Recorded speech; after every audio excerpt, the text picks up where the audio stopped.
প্রত্যেকেই যেন খালি বাজেট বাড়াইতেই ব্যস্ত, কিন্তু কমাইতে কেউ ব্যস্ত না। চালের ক্ষেত্রে বাজেট কোনো ফ্যাক্টর না, কারণ চালের দাম সরকার কমাইতে পারবে না। সব জিনিসের দাম বেশি। এইসব বাজারে দাম কমলে কি অন্য কিছু তো দাম বাড়াই দিচ্ছে। আমাদের মধ্যবিত্তদের নাগালের বাহিরে। আজকে দেখলাম যে জিনিসে হাত দেই সেই জিনিসের দাম বেশি। চিংড়ি মাছ আগে 600-700 টাকা কেজি কিনতে পারলেও এখন চাষের চিংড়িটাই 1000 টাকা। তারপর মুদি জিনিস, মশলা, সব জিনিসের দাম বেশি। আমার মনে হয় কিছুদিন আগে থেকে বর্তমান একটু বেশি, কিন্তু যদি আর কিছু কমে তাহলে হয় মোটামুটি আমাদের জন্য ভালো, যারা বেশি কেনাকাটা করে তাদের জন্য ভালো। কিন্তু কিছুটা কমা লাগে, কিন্তু এইসব বাজারে দাম কমলে কি অন্য কিছু তো দাম বাড়াই দিচ্ছে। একদিক দিয়ে দাম কম, আরেক দিক দিয়ে দাম বাড়াতে লাভ। কিন্তু এই যারা আমরা যে চাকরি করি আমাদের তো বেতন বাড়তেছে না, আমাদের বেতন যেটা ওইটাই, বেতনও কিছুটা বাড়তে হবে।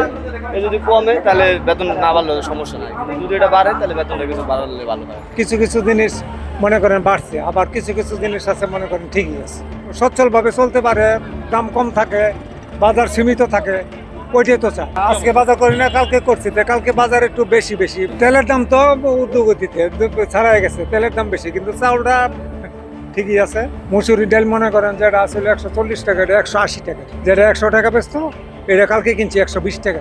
নিত্য প্রয়োজনীয় পণ্যগুলো যেগুলো বাজেটের আগে যেগুলো ছিল সেগুলো সেভাবে আছে, আসলে তেমন একটা দাম বাড়ে না। তো বাংলাদেশে আসলে বাজেট সম্পর্কে আমরা কিছু বলতে পারি না, যেহেতু আমরা তো অতটা এই সমস্যা বুঝি না। তবে আমার মতে যে বাজেটের আকার যত ছোট হয় ততই ভালো হয়, কিন্তু আমাদের এই প্রতি বছরে যে সরকারি আসে প্রত্যেকেই যেন খালি বাজেট বাড়াইতেই ব্যস্ত, কিন্তু কমাইতে কেউ ব্যস্ত না। তো বাড়ানোর এটার মানে উপকারিতাটা কি আর কমানোর উপকারিতাটা কি, এটাই তো আমরা এখনো বুঝতে পারি না। তো আসলে খরচ যদি বাড়ে আমার আয় তো বাড়লো না, এখন আমার রাষ্ট্রীয় আয় হচ্ছে কম, আমি খরচ করতে বেশি চাই, তাহলে দেনা করতে হবে। তো দেনা করতে করতে একসময় দেশ দেউলিয়া হয়ে যাবে, এটা ভঙ্গুর হয়ে যাবে। আসলে সবার উচিত এবং প্রত্যেকের উচিত যত সম্ভব আমাদের বাজেটটা ছোট্ট করে করা, যেমন সব মানুষের মিলেমিশে থাকতে পারে সুন্দরভাবে। সাধারণ মানুষের ক্রয় ক্ষমতার বাইরে এগুলো যারা ভালো টাকা পয়সা ইনকাম করে তারা হয়তো ভালোভাবে কিনতে পারে, খেতে পারে, কিন্তু সাধারণ মানুষের মন চাইলে নিল কিছু, নিল সামান্য কিছু নিল।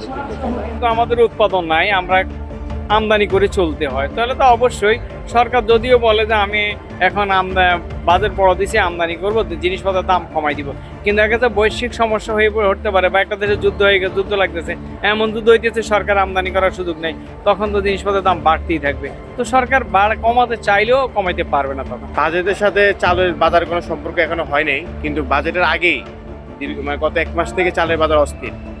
আমাদের মূল সিজনটা হচ্ছে বৈশাখ মাস, যে এপ্রিল মাসটা গেলো, এটা হচ্ছে আমাদের বড় মৌসুম বা আমাদের দেশের সবচেয়ে বড় ফলনের একটা উৎপাদন। কিন্তু এর আগে যে আমাদের ইন্ডিয়ান এলসিটা ছিল, এলসিটা বন্ধ হওয়ার পরপরই বাংলাদেশে যে উৎপাদনকারী আছে চালের মিলারগুলো, যেরকম আকি, স্থির, তারপরে ফ্রেশ, এরা একটা সুযোগ পেয়ে গেছে। এলসি বন্ধ হওয়ার কারণে একটা সুযোগ পেয়ে গেছে, তাই এলসি বন্ধ হওয়ার পরপরই প্রতি কেজি চাউলের 7-8 টাকা বাড়ায় ফেলেছে। চালের ক্ষেত্রে বাজেট কোনো ফ্যাক্টর না, কারণ চালের দাম সরকার কমাইতে পারবে না, মিলাররা কমাইতে পারবে, যারা উৎপাদন করে তারা কমাইতে পারবে।